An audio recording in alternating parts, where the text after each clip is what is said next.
বিসমিল্লাহির রহমানির রহিম। আসসালামু আলাইকুম। আমি মোহাম্মদ নাহিদ ইসলাম।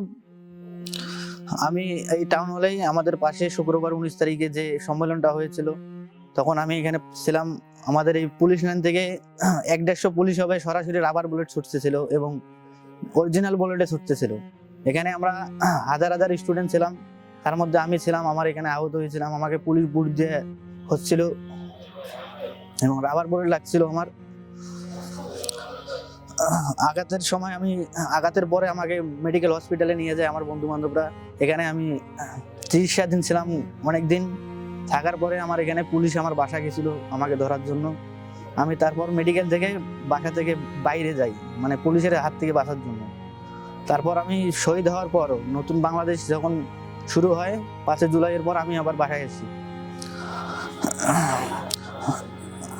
আমাকে জুলাই ফাউন্ডেশন থেকে যে সহযোগিতা করেছে 1 লক্ষ টাকা, এটা যা করেছে আলহামদুলিল্লাহ ভালোই।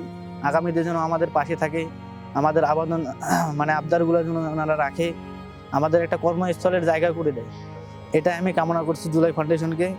এবং এইভাবে পাশে থাকার জন্য জুলাই ফাউন্ডেশনকে আমাদের অনেক অনেক ধন্যবাদ এবং শুভকামনা রইল যেন আগামীতেও জুলাই ফাউন্ডেশন আমাদের পাশে থাকে। এই আশা কাম্য করে আমি আমার বক্তব্য শেষ করলাম। আসসালামু আলাইকুম।